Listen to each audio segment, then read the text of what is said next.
Just আগের যে সরকারটা গেছে, আমরা সবসময় বলি কি আমার আগের সরকার এই ভুল করেছে। আমরা দেখছি বর্তমান সরকার কোনোভাবেই বুধুকে দোষ দিচ্ছে না, তারা কিন্তু অন্তর্বর্তীকালীন সরকারকে কোনো দোষ দিচ্ছে না, তারা ওই যে আমেনা আছে যে আরো আগে তাদের কাছে দোষ দিচ্ছে। তো আমিও ইয়ের মতো বলতে চাই, আমাদের আখতারুজ্জামান ভাইয়ের মতো, যে হ্যাঁ ধরেন যে অন্তর্বর্তীকালীন সরকারের কোনো দোষ নেই, দোষ এর আগের সবার, অবশ্যই ইখতিয়ার উদ্দিন মোহাম্মদ, বখতিয়ার খলজি, শায়েস্তা খান, সবার দোষ মানলাম, হ্যাঁ। কিন্তু এই যে আমাদের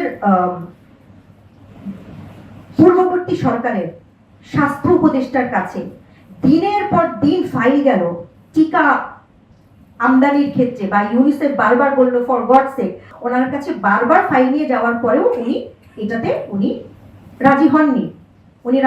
উনি বলেছেন কি পর্যায়ক্রমে করা হবে, ধাপে ধাপে, অ্যাজ ইফ টিকা কেনা হচ্ছে একটা মাসের বাজার। ঠিক আছে, আপাতত 2 দিনের তেল কিনে, 2 দিনের চাল কিনে নাও, আমি পরে পাইকারি জায়গায় গিয়ে একদম ভালো মতো চাল কিনবো। কিন্তু টিকা কেনা আর মাসের বাজারের চাল কেনা তো এক না। তো অবশ্যই ওনাদেরকে আমি দায়ী করব, আমি আমার জায়গা থেকে দায়ী করব। হ্যাঁ, বাংলাদেশের মায়েদের অপুষ্টি আছে, যেটা আজকে হঠাৎ করে, এই বছরে হঠাৎ করে মায়েদের অপুষ্টি হয়ে যায়নি। বাংলাদেশের মায়েদের সে একদম বাংলাদেশের জন্মের শুরু থেকেই অল্প বয়সে বিয়ে হয়। আমার দাদির আরো অল্প বয়সে বিয়ে হয়েছে, আমার মায়েরও অল্প বয়সে বিয়ে হয়েছে। কিন্তু অল্প বয়সে বিয়ে, অপুষ্টি, এগুলো এইবারের হামের যেই প্রকোপ বা এইবারের হামের যে মৃত্যু, এটার জন্য এগুলোর চেয়ে আমি সবচেয়ে বেশি আমি দায়ী করব অন্তর্বর্তীকালীন সরকার প্রধান এবং তার নিয়োগ দেয়া, মানে তার নিয়োগকর্তাদেরকেও আমি দায়ী করব, এবং তার নিয়োগ দেওয়া বিভিন্ন ক্ষেত্রে ওনার পছন্দের মানুষগুলোকে, ওনার যাকে যখন মনে হয়েছে যে কোনো এক সময় ওনার কোনো জায়গায় কিস্তি বাকি ছিল যেটা কেউ আনতে পারছিল না, উনি এনে দিয়েছেন, আমাদের নূরজাহান বেগম মহোদয়। তো ওনাকে একটা উনি পুরস্কার স্বরূপ যেখানে যাকে বসিয়েছেন সেই জায়গাটা তাকে। ইন্টেনশনের কথা বলছিলেন আমাদের মুজাফফর ভাই, আমারও ধারণা যে ওনার আসলে ইন্টেনশন ছিল না। আমি ওনাকে অনেক শ্রদ্ধা করতাম, ওনাকে অনেক সম্মান করতাম। 2012 সালে যখন হুমায়ুন আহমেদের ক্যান্সার হয়, উনি যখন কর্কট রোগে আক্রান্ত হন, তখন আমাদের এই নোবেল জয়ী ইউনুস সাহেব উনি আমাদের নিউ ইয়র্কের বাসায় এসেছিলেন সান্ত্বনা দিতে, হুমায়ুন আহমেদের সাথে একটা সৌজন্য সাক্ষাৎ করতে। এবং আমার মনে হয়েছিল সেদিন, ওটা ঈদের দিন ছিল, কোরবানির ঈদ 2012 সালে, আমার মনে হয়েছিল যে আমি কি একটা ভাগ্যবান, আমার বাড়িতে নোবেল বিজয়ী ডক্টর ইউনুস এসেছেন। এবং আমি খুব আগ্রহ করে আমার ছেলেদেরকে ওনার কোলে বসিয়ে আমি ছবি তুলেছি, সেই ছবি আমি ফেসবুকেও পোস্ট করেছি।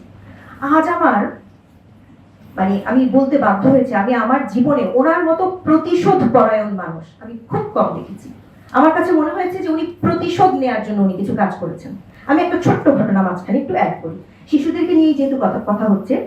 2025 সালে মাইলস্টোন স্কুলে ভয়াবহ একটি অগ্নিকাণ্ড ঘটেছে। এটার পেছনে কি তদন্ত করলে কি বের হবে এটাতে আমি একদমই জানো না। ওই সময়ও কিন্তু স্বাস্থ্য উপদেষ্টা নূরজাহান বেগম একদম অ্যাবসেন্ট ছিলেন।